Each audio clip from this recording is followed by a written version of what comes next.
Well, hello and welcome to this week's episode of On Deck with Avoya, your weekly travel update. I'm your host, Chris Green, Director of Network Expansion, and we appreciate your time for tuning in to today's show.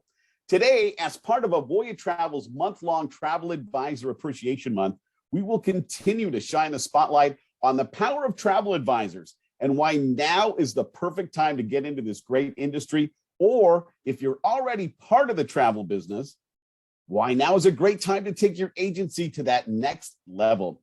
We have a great guest lined up for today's show, Steve Hirshan, Senior Vice President of Sales for Avoya Travel. And as the SVP of Sales, Steve works very closely with our network members and oversees all aspects of support to our network when it comes to anything sales focused. So Steve is a perfect guest to speak of the value of travel advisors, the qualities that go into making a great travel advisor, and his crystal ball is a little bit clearer than most, given his position and who he speaks with on a regular basis. So I'm interested in getting Steve's opinion on the future of leisure travel as well. And I think that'll be very valuable outlook. So we look forward to having Steve back on the show for an Avoya Insider segment here in just a few moments. It's been a big week, but aren't they all here in the travel business? And as always, we'll spotlight some of the top stories in our Eye on the Industry feature. Some of the big stories we're following include Southwest Airlines' $2 billion pledge to make the flying public happier. New Zealand is finally ready to welcome back the cruising public, one of the last holdouts, and we'll have some of those details. Princess Cruises announces their new all-inclusive premier package, and American Express Travel is sunsetting its rep network. We'll discuss what impact, if any, that will have on our industry when we look at this week's top stories in just a moment. We'll also be getting our special guest, Steve Hirshan's reaction to that news as well. And as always, we'll spend a few moments highlighting Avoya Travel's best-in-class resources for a professional sales-focused travel advisor, including our Marketing Resource Center, award-winning technology, exclusive live leads, smart leads, and so much more. And we'll wrap up today's show with all of our contact information so you can reach out and get the conversation started on joining the #1 network in leisure travel, the Avoya Network. All right, somebody bang the gong. Let's kick off today's On Deck with Avoya, your weekly travel update, with some industry highlights and our Eye on the Industry feature. Southwest Airlines has released details on its $2 billion, with a B, $2 billion investment aimed at improving the flying experience, all while keeping everyone connected.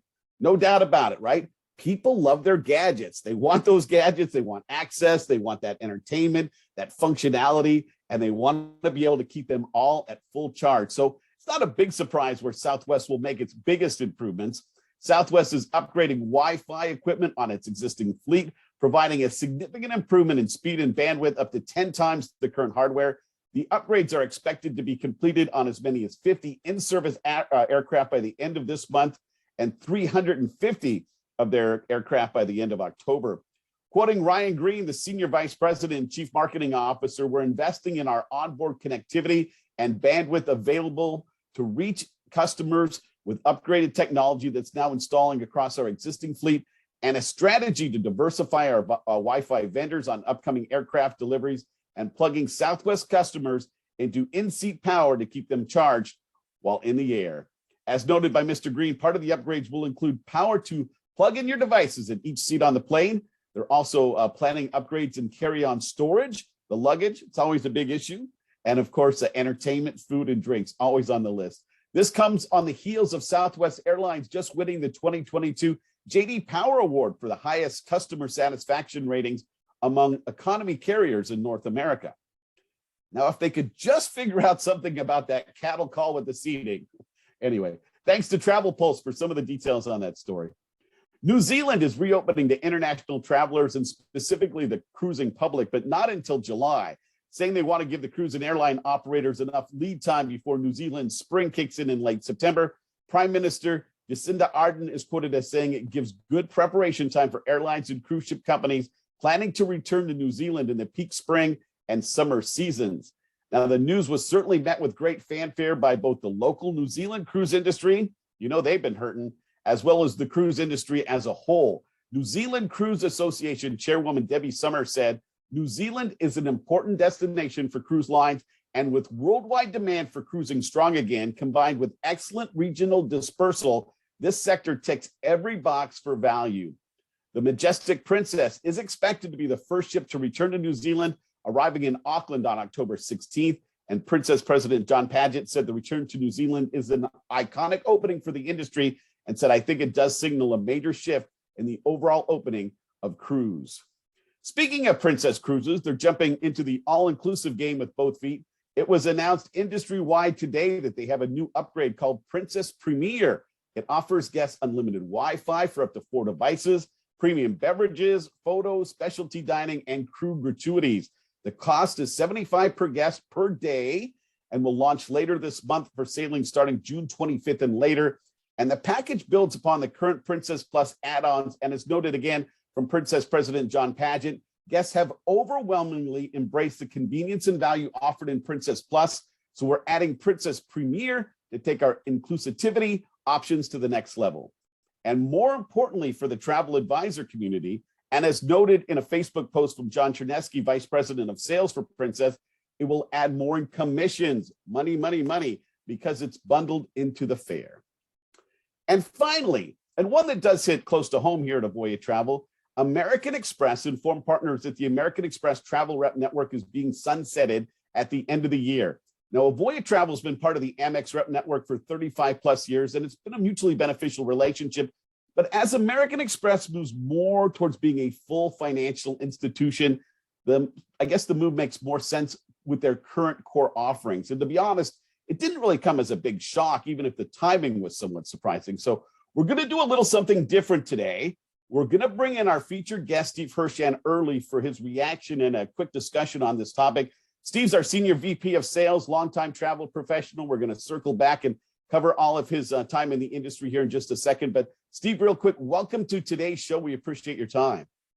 Well, thanks for having me, Chris. So Steve, when this news came from American Express and the Rep Network, what was your initial reaction when you heard that news?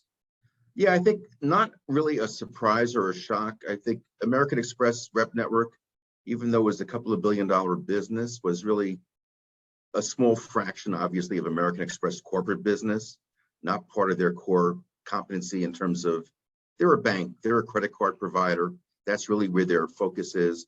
We could see over the last couple of years that their interest in working with the network and introducing new things and keeping up with the times in the industry had started to wane.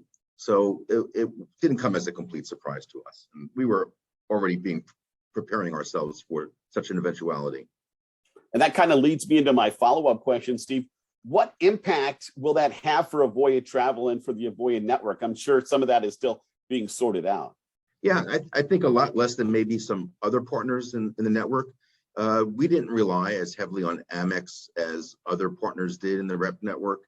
We've pretty much been going on our own. We have our own exclusive marketing with Avoya Live Leads. We have our own technology, our own relationships with Sabre and different suppliers. So our real benefit from Amex, we thought over the years, was the CPP benefits, the Amex Pay with Points, and we'll still be able to do a lot of those things even after the network sunsets, because they are still cardholder benefits and they will not be going away.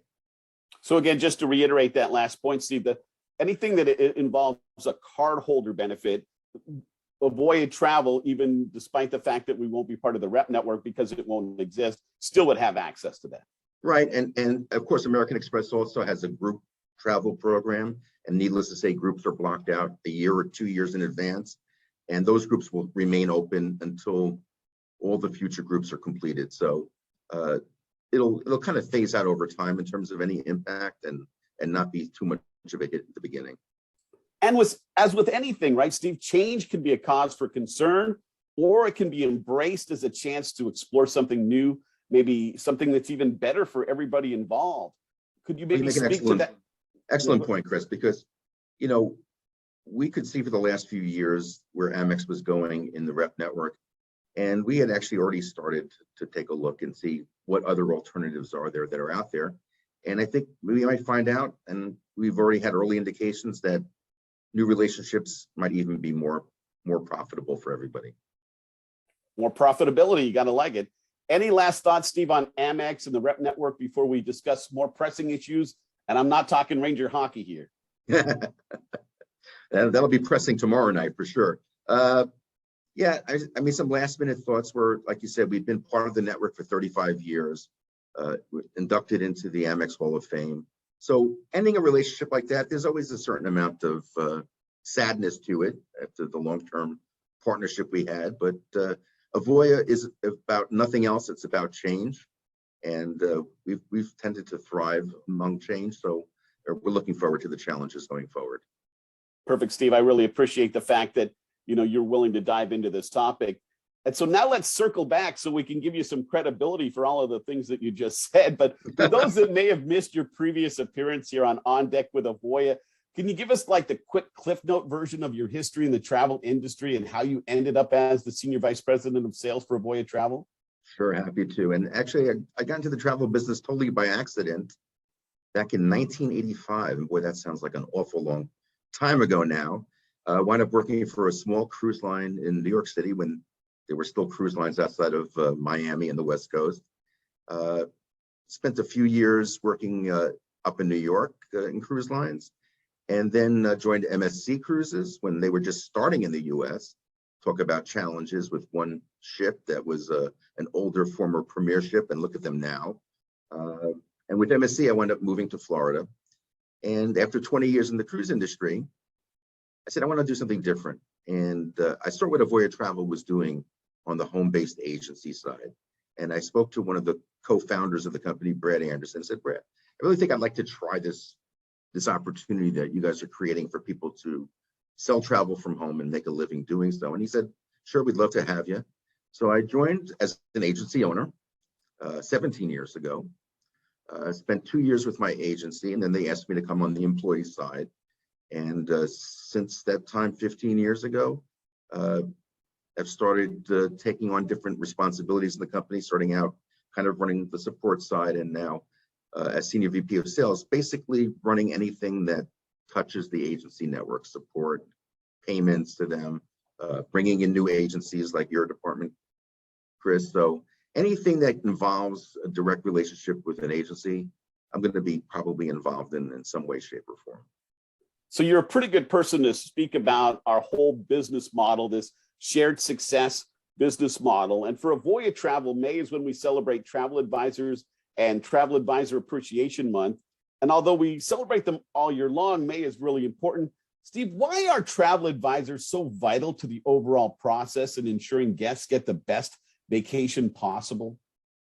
Right. Well, I mean, agents are experts, and we talk about specialization at Avoya quite a bit.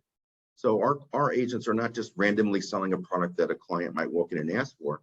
They are very specialized in working with 5 or 6 or 7 vendors where they can really learn that product and that vendor inside and out and bring expertise. So lots of agencies can offer low prices, or maybe lots of agencies might even rebate on top of that. But the customer is looking for both. They're looking for find the best possible deal for them, but also provide the service and the knowledge that, yeah, they can find lots of information on the internet, but they're not doing this over and over and over again and have the expertise that an agent is going to have. And when they're investing large sums of money relative to their incomes for a vacation, they really want to know that they got it right. And that's where a travel agent's expertise is so important. As a follow-up to that, Steve, what do you think it is about this moment, the whole COVID crisis, that caused the spotlight to really be shined on what a travel advisor brings to the table in a very positive way? And do you think that will continue to be shown in a positive light moving forward? So good question. I think over the, prior to COVID, I think people were thinking like, well, with the internet, agents are going to become less important. There's going to be more business book direct with the vendors. And then I think COVID, in a positive way, changed a lot of that dynamic.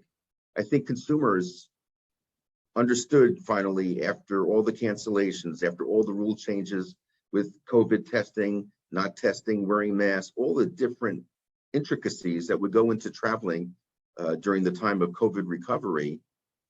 Having somebody like a travel agent that had all this expertise for them could save them a lot of heartache in the vacation planning process and in actually getting to the ship and getting on and being prepared for what to expect on board the ships. Steve, as the Senior Vice President of Sales, I would assume you have a pretty good handle on the qualities and traits that go into making a great travel advisor. Can you share some of those that you see time and again in our top performing agencies? One I'll start out with, and that's applied pre-COVID and applies now and going forward. And one is persistence. The follow-up with the client is extremely important.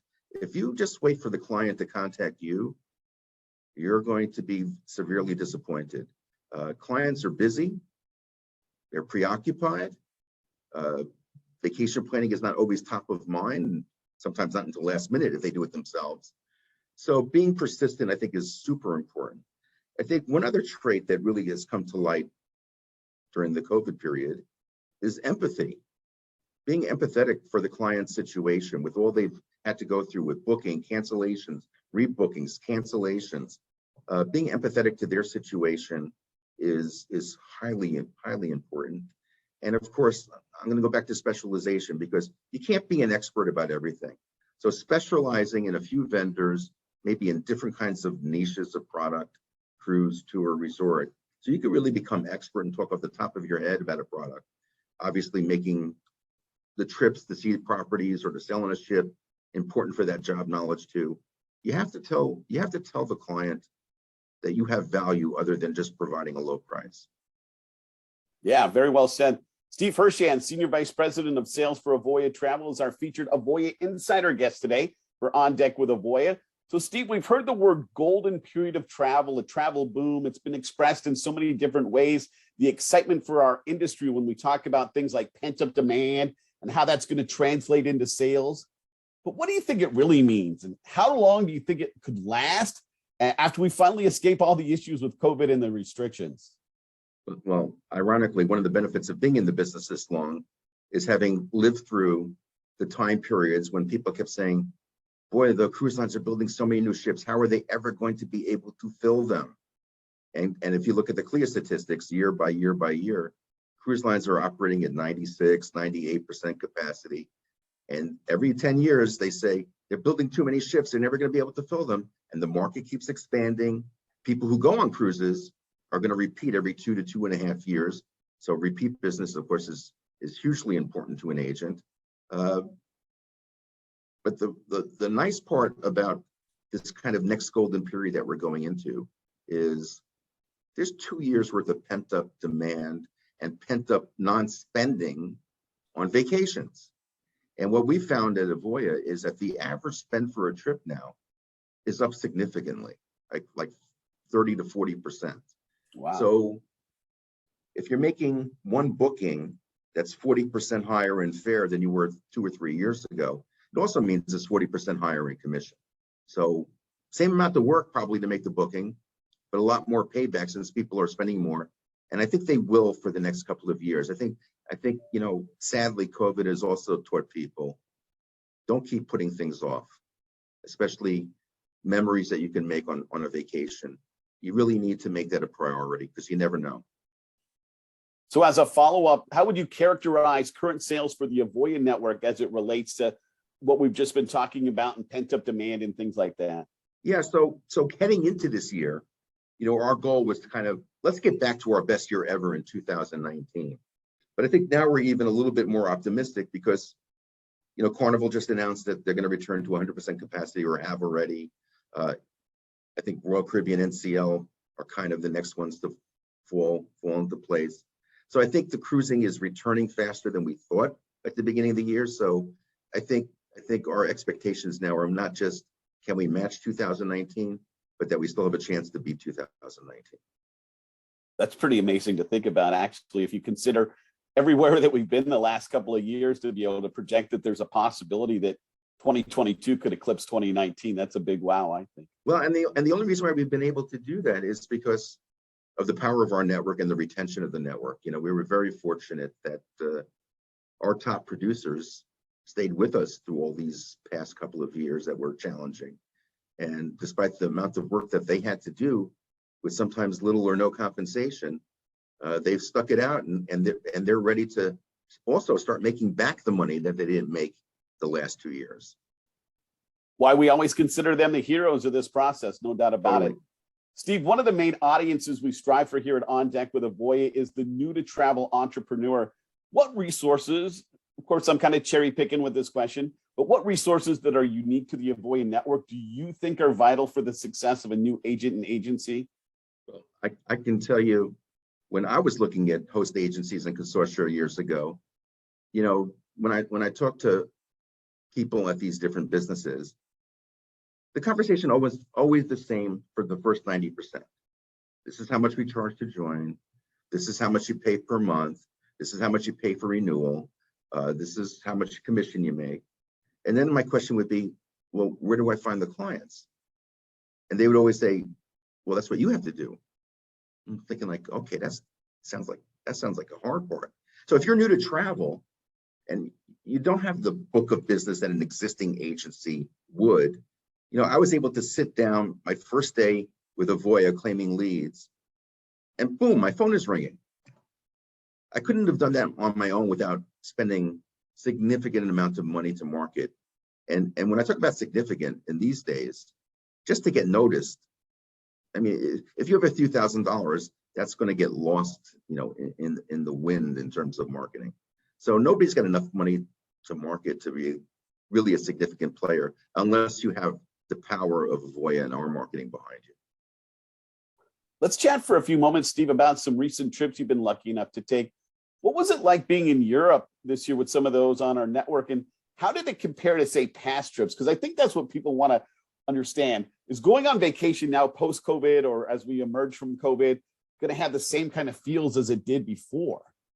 Yeah, so I would say we were fortunate enough to take some of our top agents on an Amur River cruise back in March.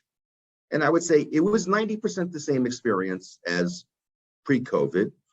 The only limitations or the only differences, of course, were the process of getting your documentation for COVID vaccinations and testing before you left. On the ship, because river cruise ships tend to be smaller, more condensed, you had to wear a mask in the public hallways, but of course not in the dining room, not in the lounges. So that was the only minor differences. The shore excursions all operated. They were all exactly the same experiences. So we're pretty much completely back to normal. And I think now, since even March, I just flew out to California this week, first time on a plane without a mask on. So things are becoming more and more normalized. When I talk to my friends, they always want to talk about travel. And I think we talked about travel even before I was in the travel industry, but it's something that always kind of revolves around people's discussions. Why do you think that is? Why do you think travel is so important and will always be such a vital part of people's lives? Well, I think because these are memories that people retain for their lifetime. These are, let's face it, these are high points in our life. Our work can be fairly routine. Our lives at home could be fairly routine with some excitement for, weddings and birthdays and other special events. But a vacation is that kind of once in a lifetime bucket list kind of opportunity that people are going to remember forever. And it stays with them. They internalize it in terms of, I think, an emotional feeling of goodness over the years. Any fun trips on the horizon that you're excited to take? Well, it may be a couple of months away, but I'm certainly looking forward to our Avoya annual conference on the Celebrity Beyond coming up in November. Yeah, I can't wait. It'll be great to be back sailing with Captain Kate, and it's exciting to see all the progress that's happening with that new ship. Absolutely, and Celebrity is a great partner of ours, and we were on the Apex last October, so certainly looking forward to Beyond and seeing this next generation of hardware. So you said earlier, Steve, that you've been in the industry since like the mid 80s. So it gives you a lot of time to have taken and seen some amazing locations. But is there a location in this world that's still on your wish list that you hope to get to someday? Yeah, I think South America. I think the Argentine area, maybe that's because I'm a meat eater, but there's a bucket list joke there somewhere, but I'm not sure. But that definitely is, I've been to Europe, I've been to Asia, certainly North America, Alaska. So I think South America is kind of entrancing to me. Steve, I know you're a real busy guy, and we really appreciate your time. One last question before we Sure. wrap up. And it's the one that I asked to all of our guests because I think it's just a great way to wrap up these interviews. But tell me what your thoughts are on the future of leisure travel and what your thoughts are on the timing. Is now the moment to make a move into this great industry? Yeah, well, I think, another thing about COVID is that more and more people have said, I really like to work from home. And more people entrepreneurial can combine those two factors because travel is one of the easiest businesses, I think, in terms of entry cost to start up. To be able to do it from home, you can do that, for a relatively small startup amount, have the luxury of being able to work from anywhere in the world with our system because it's, internet driven, and you can make a good living selling travel. Pretty well said. Steve Hirshan, everyone, Senior Vice President of Sales for Avoya Travel. Steve, thanks so much for your time. Always great to catch up with you, and good luck with the Rangers game tomorrow night. My pleasure, Chris, and thanks for the luck. I'm going to need it. Sounds good. Next week, wow, we have them in our promotional videos. We're always excited to tell their story, and they're still the pinnacle of success for the Avoya Network. I'm speaking of the owners of Seas to Seas, an independent agency in the Avoya Network, Cindy and David Locke. And the Locks are kind enough to give us a little of their precious time for a discussion on the current state of our industry and what they do to produce such amazing sales and volume year after year. This is one you won't want to miss. That's going to be next Thursday at our normal time, 2:15 p.m. Eastern, 11:15 a.m. Pacific, here for On Deck with Avoya. All right, so let's talk about some of the resources that can really help take you to that next level. If you're new to the industry, as Steve mentioned, having that source of leads is going to be vital. But on top of that, how do you take that lead and convert them into a customer? Well, our Foundations for Early Success program have all of those guideposts for you to kind of be able to establish your set of best practices and really get off the ground in the right way. And in the short time frame we've had this program in place since the beginning of the year, we're just seeing phenomenal results. So really looking forward to having people participate in that and just see where they can go with their dreams of being in the travel industry. If you're already in the travel industry, again, we have all of the resources to help go to the next level. Our marketing resource center with, just an amazing array of assets that all can be customized to your branding, can really put you front and center with your clients. Again, our mastermind program, our academies, our boot camps, our technology is second to none. We're very, very tech forward. Live leads, smart leads, business intelligence. Reach out, start the conversation today, get connected with a network expansion specialist and see what they can do for your business. And maybe you could be part of the #1 host agency in leisure travel. So how do you reach out to us? Well, pretty simple stuff. AvoyaNetwork.com. It is always the place I recommend to start the journey. Get a lot of information. Then we can get you connected with a teammate.